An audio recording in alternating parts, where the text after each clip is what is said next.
Bonsoir à tous, bienvenue dans cette troisième édition des coulisses de l'événement. L'histoire que nous allons vous raconter ce soir commence par une réunion ultra secrète à Zurich. Aucun conseil fédéral n'y est convié, aucun politicien et pourtant on y décide du sauvetage de la première banque du pays, l'UBS, menacée de faillite. Les heures sont dramatiques. Nous sommes à l'automne 2008 et personne ne sait encore qu'un conflit d'une exceptionnelle dureté vient de s'ouvrir avec les États-Unis. Ce soir, Maria Bay, Jacob Berger et Hans-Jörg Sumstein vont vous raconter les coulisses des événements qui ont amené à la fin du secret bancaire.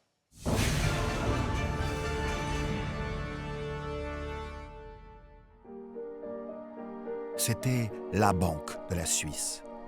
La banque des simples citoyens et des millionnaires. La banque des PME et des multinationales. Une banque familière, à la fois familiale et internationale. Et dont on était fier. Parce qu'avec ces trois clés, elle incarnait une certaine image du pays et de ses valeurs. Confiance, sécurité, discrétion. Mais au début des années 2000, la banque se prend à rêver. Elle se voit déjà en star à l'américaine, numéro 1 au firmament mondial, en géant de la banque d'investissement. Dimanche 21 septembre 2008, une journée cruciale qui va changer le cours de cette belle histoire. À 9h du matin, 6 personnages incontournables de la place financière suisse se retrouvent dans le plus grand secret, au domicile de l'un d'entre eux. Philippe Hildebrand, membre du directoire de la Banque nationale suisse.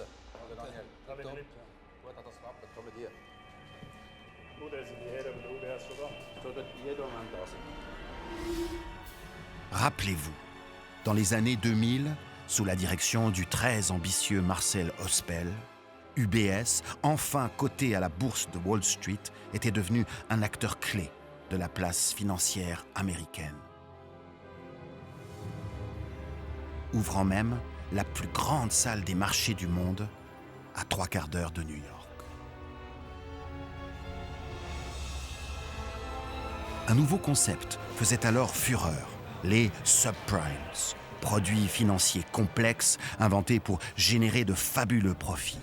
Les subprimes, c'était un bel emballage pour maquiller des actifs pourris liés à des prêts immobiliers à taux variables accordés à l'origine pour 3 fois rien à de modestes citoyens qui rêvaient juste de devenir propriétaires. Mais les taux ont monté. Surendettées, des milliers de familles américaines sont expulsées de chez elles. La valeur des biens immobiliers s'effondre. L'Amérique, et avec elle le monde, découvre des images oubliées depuis les années 30.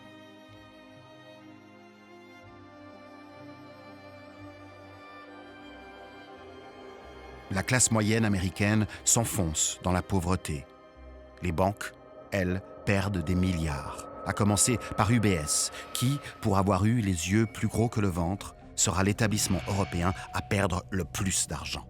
Cela fait donc des mois que les fameuses confiance, sécurité et discrétion ne sont plus au rendez-vous. Début 2008, UBS avait confirmé des pertes historiques, 4,4 milliards. Déboussolés, les petits actionnaires se sentent blousés et le font savoir. L'entrepreneur Thomas Minder, auteur de l'initiative sur les rémunérations abusives, essaye d'interpeller Marcel Ospel, le tout-puissant patron. Il dénonce, code des obligations à la main, les bonus faramineux attribués aux cadres dirigeants de la banque et se fait éjecter manu militari.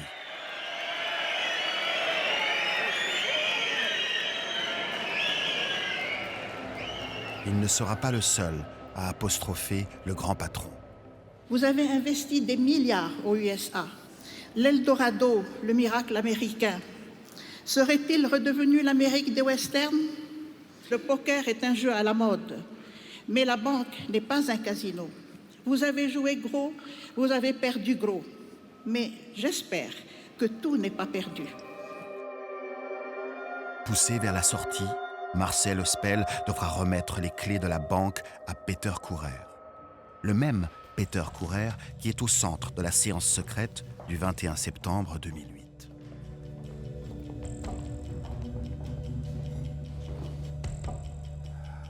Il y avait le plus grand secret autour de toute cette opération. C'était un dimanche dans l'appartement de Philippe Hildebrand privé pour éviter qu'il y ait des journalistes ou que ça se remarque. Herzlichen Dank, habt ihr alle Zeit gehabt? Ist eigentlich ganz selbstverständlich, so früh am Morgen. Dann am Sonntag. Ihr wisst es alle. Der Kollaps in Amerika ist verheerend. In Tagen wird unsere grösste Bank zum schwächsten Glied der Kette. Und auf einen Klapp steht die ganze Volkswirtschaft auf dem Spiel. Meine Herren, wir sind über die Entwicklungen im höchsten Maß beunruhigt. Le 15 septembre, c'est-à-dire une semaine avant, était la faillite de la grande banque d'investissement américaine Lehman Brothers. Et ça a provoqué une chute des marchés, une crise de confiance entre tous les participants de marché. Aucune banque avait confiance dans l'autre. Et c'était donc clair que notre bébé, notre éléphant UBS, qui était dans une mauvaise situation, allait aussi subir probablement une crise de liquidité si on n'intervenait pas. In Amerika sind sie im Gespräch für einen Rettungsplan in der Höhe von 700 Milliarden $. Auch in England und in Deutschland haben erste Gespräche stattgefunden. Und auch wir müssen jetzt zusammen eine Lösung finden. Der Druck ist riesig. Wir müssen jetzt Nägel mit Köpfen machen. Wir müssen uns auf das Schlimmste vorbereiten. Wir gehen davon aus, dass der Tiefpunkt erreicht ist. Die Situation wird sich in den nächsten Tagen stabilisieren. Ja, das kann schon sein. Wir wissen aber von anderen Banken, dass sie einen starken Zufluss von UBS-Geldern haben. Die befürchten, die sind nicht mehr liquid. On avait invité les dirigeants d'UBS, le président du conseil d'administration et le directeur général, pour dire à la banque, écoutez, vous devez vous faire sauver par nous, vous ne pouvez pas survivre vous-même. Wir dürfen nicht riskieren, Peter. Die UBS muss sich jetzt in dieser Sache helfen. Ja, macht uns natürlich ein Kopfweh. Angenehm ist das nicht. Wir sind immer noch mit privaten Investoren im Gespräch. Das reicht nicht, Peter. Entweder haben wir heute und jetzt einen grossen Investor, der Kapital bringt, oder wir schauen zusammen mit der Nationalbank für eine massive Entlastung von eurer Bilanz. Wenn sich die Lage einmal verschlechtert, dann stehen wir dann wirklich am Abgrund. Der Kollaps von der UBS, das wäre für alle eine Katastrophe. Schau, Peter, die Frage ist nicht, ob wir euch helfen. Die Frage ist, in welchem Umfang. Es gibt doch sicher noch andere Möglichkeiten. Es gibt nur eine Lösung. Die Rettung durch die Nationalbank. L'idée, c'était d'abord que la Banque nationale reprenne les actifs compromis. C'était au fond comme enlever le cancer de ce corps de UBS pour rétablir la confiance dans la solvabilité de la banque. Ihr müsst jetzt einlenken. À cet instant exact, le plus grand sauvetage financier de notre histoire vient d'être décidé, dans le plus grand secret, par une petite poignée d'hommes. Aucun élu n'a été mis au courant. Le seul politique informé par téléphone la veille de l'imminence du sauvetage est un certain Hans Rudolf Merz. Or, justement, en pleine séance de crise, la nouvelle tombe.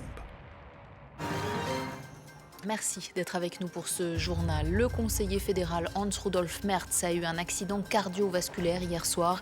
Il est actuellement en train de se faire opérer à l'hôpital de Lille à Berne.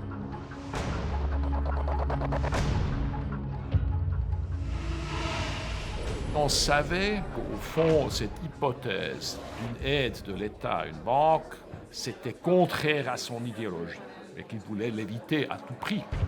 Et peut-être ça, c'était une des raisons pourquoi il a eu cette crise cardiaque. Paniqué à l'idée d'une fuite, Hans Rudolf Merz n'avait pas osé informer ses collègues. Sur les 7 conseillers fédéraux, 3 ne seront mis au parfum que des semaines plus tard, soit la veille de voter les 60 milliards pour UBS.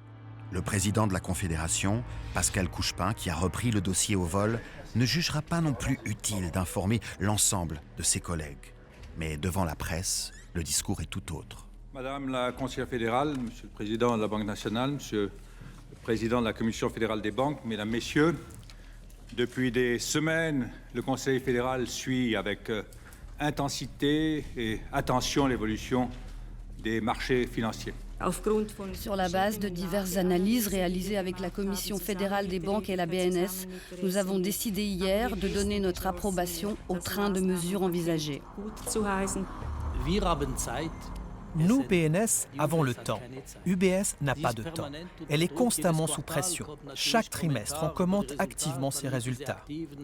En ce qui nous concerne, et comme vous le savez, nous sommes là pour l'éternité. Nous avons le temps et ça fait une énorme différence. Nous pouvons tenir cette position et négocier calmement. La nouvelle fait l'effet d'une bombe et déclenche de violents débats, tant dans les familles que dans les médias. Sur le plateau d'Infrarouge, sur la RTS, Christian Levrat, président du Parti socialiste, proteste. Lorsqu'on parle de 60 milliards, ça représente 10 000 francs par personne, enfants et vieillards compris. Ça représente pour la plupart d'entre nous plusieurs années d'impôts qui sont aujourd'hui injectés dans cette banque. Et il faut qu'on prenne conscience de l'ordre de grandeur. Ce sauvetage exceptionnel va avoir un effet collatéral inattendu. Depuis des années, les autorités américaines soupçonnent UBS d'organiser la fraude fiscale à grande échelle sur leur territoire. Une commission du Sénat, dirigée par l'honorable Carl Levin, est même chargée d'enquêter sur ce sujet. Véritable pitbull anti-fraude fiscale, cet élu du Michigan a la réputation de ne jamais lâcher sa proie. Il deviendra le pire cauchemar des banquiers suisses. Face à Levin, la banque s'était excusée platement, en soulignant que ces pratiques étaient l'œuvre d'une poignée d'employés dévoyés. Je suis ici pour vous assurer que UBS regrette sincèrement tous les dérapages qui ont pu se produire. Nous en acceptons la responsabilité, nous ne cherchons pas à la minimiser. Au nom d'UBS, je m'en excuse, je vous promets que nous prendrons toutes les mesures nécessaires pour que cela ne se reproduise plus. La banque avait promis une enquête interne sur les fraudes massives commises aux USA. Or, hasard du calendrier, c'est le lendemain de son sauvetage par la Suisse qu'UBS rend les conclusions de son rapport. Mais l'avocat d'UBS ne donne que de vagues explications. Et surtout, il ne fournit aucun nom de client fraudeur. Un fonctionnaire suisse, Urs Zulauf, chargé du service juridique de la Commission fédérale des banques, assiste, effondré, à l'audition. De retour en Suisse, Zulauf comprend qu'il faut agir vite. Les USA exigent la livraison immédiate de 250 noms de fraudeurs américains, clients d'UBS. Il rencontre aussitôt son collègue Alex Carrère, chargé des questions internationales au département des finances. Alex, ich komme gerade aus New York zurück. Die Amerikaner haben die UBS-Untersuchung überhaupt nicht gutiert. Die sehen das völlig anders. Jetzt müssen wir reagieren. Wir sind ja dran, Urs. Wir haben erst gerade vor 3 Tagen das erste von diesen Amtshilfegesuchen genehmigt. Das erste von über 200. Denk einfach an die Zeit. Die UBS-Kunden haben 30 Tage für eine Beschwerde. Und bis das Bundesverwaltungsgericht das Urteil noch bestätigt, geht es noch 3 Monate. Und dann kann es gut sein, dass die sagen, die Daten können wir nicht liefern. Das ist aber das normale Verfahren und das weisst du auch. Wir können doch nicht unser Recht brechen. Aus amerikanischer Sicht hat die UBS das Recht verletzt. Darum gibt es das Verfahren. Nach US-Recht müssen sie die Daten liefern. Liefern sie nicht, werden sie angeklagt. Und das überlebt keine Bank, schon gar nicht in so einer Finanzkrise. Wir machen alles, um die Verfahren zu beschleunigen. Dauert spät. Bis jetzt hat er was? 3 Gesuche im Jahr und jetzt auf einmal über 200. Les Américains, voyant que la Confédération est prête à aller jusqu'à injecter des milliards et à sauver en réalité la banque, ils ont dû se dire, eh bien, nous avons une pression possible extraordinaire, puisque les Suisses vont sans doute être capables d'aller très très loin pour éviter que cette banque tombe en faillite, en quelque sorte. La crise, naturellement, a augmenté la pression sur les États, a montré à leur peuple que tout le monde passe à la caisse, que ce n'est pas un système inégal où certaines doivent payer et d'autres échappent, mais surtout plus riches qu'ils sont, plus ils échappent. Les États vont mal financièrement.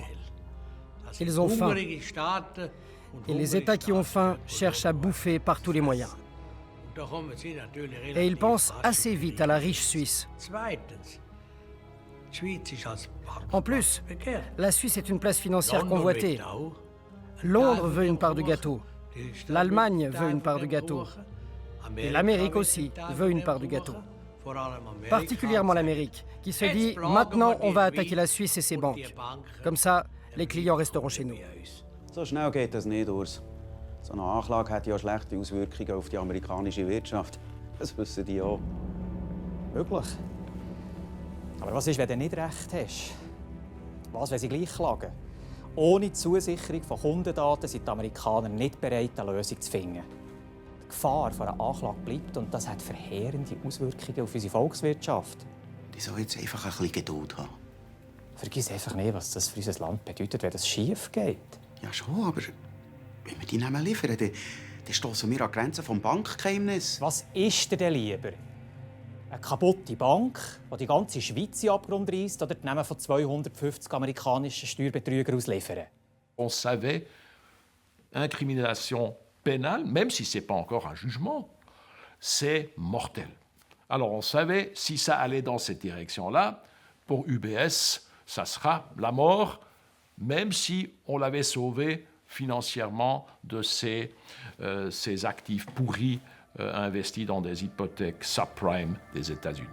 En étant inculpé, vous ne pouvez plus faire d'affaires aux États-Unis et on peut vous couper l'accès au dollar. Et donc pour une banque d'importance comme l'UBS, c'était extrêmement problématique. À Berne, on tergiverse, on traîne les pieds.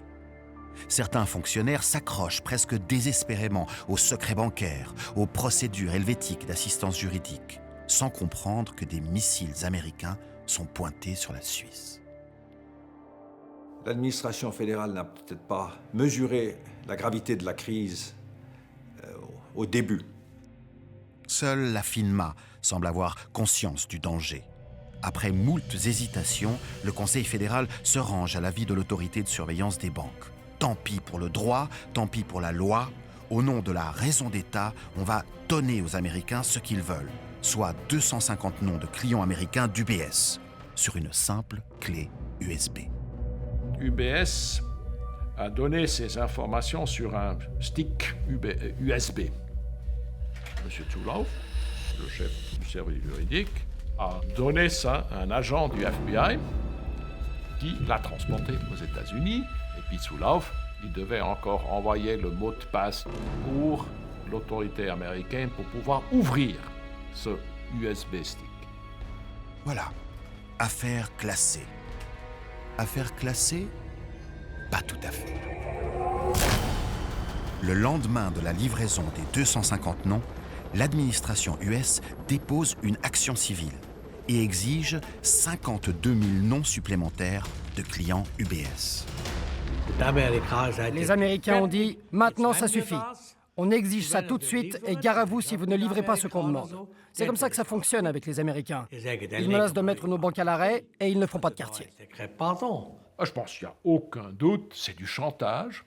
Non, c'est scandaleux, c'est clair. Mais c'est les États-Unis. Hein? Cowboys. Pang!